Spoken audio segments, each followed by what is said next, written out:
Hey guys, it's been a long time since I filmed a video, and I'm so sorry for keeping you hanging if you were expecting a video sooner, but we have had a crazy couple of months. We had the holidays, we did some traveling, and had some big changes for our family. So one of the first changes that we had was we found out that I was pregnant. So I am now in my second trimester and we'll be expecting another child, our second child, this summer, which is very exciting. And kind of as a result of that, some things have kind of changed around. I haven't felt like cooking as much, so I haven't been as regular with my cooking, but I'm starting to feel a little bit better and starting to cook a little bit more. So I thought I'd put up a video as my daughter is 23 months now, and she is fully weaned from breastfeeding, so she is eating a lot more food. That was a really tough decision for us to make, but it just felt right at the time. So she's been weaned for about a month now, and it was really easy, and it worked out really well. But that has increased the volume of the food that she's been eating. But she hasn't gotten any more teeth since the last time I filmed a video. So she still has 10 teeth, which makes her a pretty late teether. And so the size of the food and the shape and the texture isn't really very different from last time. So the other thing is that I took pictures this week of her breakfast, lunches, and dinners, but there were a few times where I either didn't feel like cooking, we made something simple, or I totally forgot to take the picture. So I am so sorry for that, but what I did was I took a few other pictures that I had from earlier this month and kind of filled them in so that I wasn't just showing you pictures of the takeout and the boring stuff. There is some boring stuff in there, but just wanted to add a little bit more variety, hopefully giving you guys a little bit of some meal inspiration and helping remind myself what kinds of things we were feeding her at this stage in her life. So if you want to see what she ate for breakfast, lunch, and dinner for the week, just keep watching. This morning we started using one of our new plates, and we got a couple divided silicone plates by the brand Oogaa, and we're just loving them right now. And I will link them in the description box below. But here we have some scrambled egg with spinach, some gluten-free toast by Food for Life with some mashed avocado on top, and then there's some coconut yogurt. It's by the brand Coconut Grove. I just tried it for the first time. I used to make my daughter's coconut yogurt at home, but I cannot source the coconut anymore, so I had to go with the store-bought kind, and I'd say it's pretty good. And I mixed in some homemade chia jam, it's berry chia jam in there, and then I serve that. I always serve all of her meals with water, but this morning she had a little bit of what we call tea, which is just warm water with lemon juice and a little bit of raw local honey.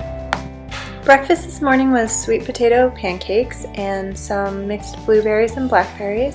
And for the pancakes, I just took a leftover sweet potato I had made from the night before.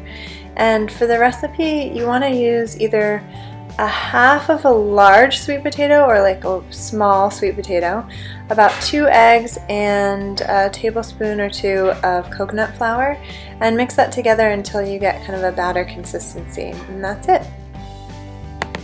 This is a family shot of breakfast this morning, and I had made some muesli at home. And if you're not familiar, muesli is kind of like a raw granola. You can actually give it a little bit of a toast, but it's not quite as crunchy as granola. So I make it from time to time and just chop up a bunch of different kinds of dried fruits and nuts and seeds. I cut everything really small for my daughter, and sometimes I'll even soak it overnight. And this one is served with fresh blueberries and fresh coconut milk.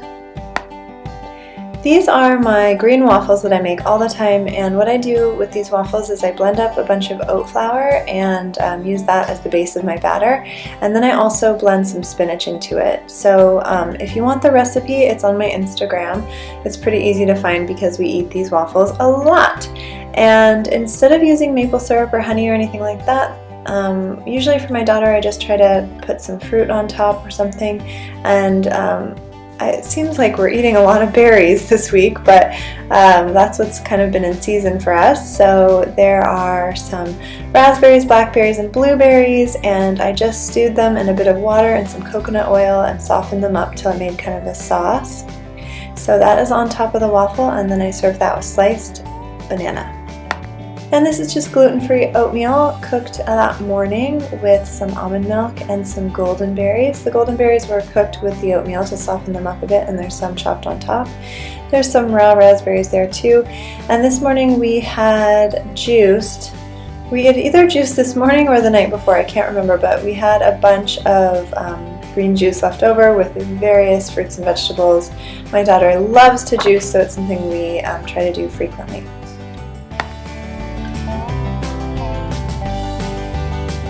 This is a fast lunch that I've been loving lately, and it's a stir fry made with sugar snap peas and broccoli and red pepper, scallions, onions, and some rice noodles that take about 2 minutes to cook. And then I crumbled some cashews on top and tossed it all in a sauce that I made with some rice vinegar and some coconut aminos and a little bit of fish sauce. And there's some raspberries there, because we are just eating the raspberries this week, and more sugar snap peas on top. Pizza. I just love pizza. It is totally my weakness, but so much better if you can make it at home. This one was a bit of a cheat. I did get a store-bought crust, but it is a locally made gluten-free crust, and it's not too bad. The ingredients are pretty simple. So I topped this with some fresh tomatoes, some spinach, and olives, and I also put a bunch of hemp seeds and pine nuts on it. Now, we don't do dairy. My daughter doesn't do any dairy, and we hardly do any in our family at all. So I found that putting pine nuts and hemp seeds and really creamy nuts and seeds on top of pizza really give it that creaminess that you kind of can miss from not having cheese. So my daughter had a couple slices of this. Here's something kind of unusual. We don't really eat tofu very much, but I just feel like we're kind of inundated with soy in our society, and anyway, in the place that I live we are. But I tried some organic tofu and mixed it with some tamari and broccoli and some black sesame seeds and did a quick stir fry on that, and my daughter just loved it, so we might try this every now and again. But I also had some guacamole with that and some clementines. Here's another one of my little stir fries that I've been doing. This one was black bean noodles, and I also used some carrot noodles too, which is just carrots julienned. There's some scallions, some sugar snap peas, more red pepper, and this one I tossed in a peanut sauce. So to make a peanut sauce, there's a million recipes online you can find, but basically the base of it is just thinned out peanut butter. This was potato latkes, so this is just your standard potato pancakes. I think I put a pinch or two of gluten-free flour or coconut flour in there to help it stick together.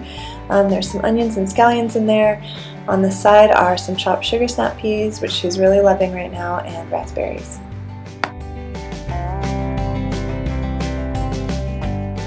There's something so comforting to me about chicken soup, and this night we were having some chicken soup that I made with bone broth, and that's chicken breast in there, just carrots, celery, onion, and some fresh herbs. And I pretty much do it the same way every time. I like to keep it really simple like that. I did also add a scoop of steamed white rice after this picture was taken, and a friend of mine gave me a great tip on flavoring your rice. So when I make steamed white rice, years ago my friend told me to add a scoop of coconut oil, a good pinch of sea salt, and a couple cardamom pods. So it just gives it this really, really delicious smell and taste. So I thought I'd add that little tip in there for anyone trying to flavor their rice up.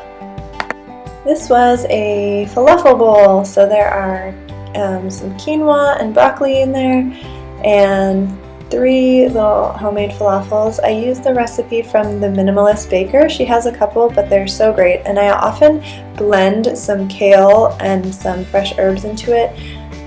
We have some parsley growing out back, and I throw handfuls of that in, and it's so great. And then I use a little bit of tahini thinned out with lemon juice on top with a little bit more parsley. Here's where my pregnancy cravings come in. I really wanted lasagna, and I don't ever eat lasagna, but I made gluten-free lasagna from gluten-free noodles with, that is that Kite Hill almond milk cheese, ricotta cheese, and I just kind of used a standard lasagna recipe with a bunch of different grated vegetables and chopped vegetables in the sauce, and it came out really great.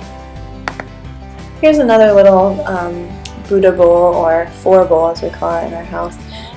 It's brown and wild sprouted rice with roasted Brussels sprouts, broccoli, some pinto beans, and then I use that same organic tofu, the rest of it, to make this tofu sauce called savory sauce, which is a spin off a recipe that is popular at a vegetarian restaurant in my neighborhood, and it was great. So just give me a comment below if you want the recipe. And this was a night where my husband cooked. I was not feeling well, like I said, so this was just a real simple dinner. I believe that is wild Dover sole with some pepper, some lemon zest, I think. Like I said, he cooked. Some simple sauteed zucchini and some baked sweet potato. Thank you so much for watching the video. If you enjoyed it and you'd like to see more, give it a thumbs up and subscribe. And I will try to do a few more videos as I start feeling a little bit better. If you have any questions or want to know more about my pregnancy or see videos on that, please comment below. I will try to do my best to answer everybody's questions and make a few more videos before the next baby comes. So thanks for watching.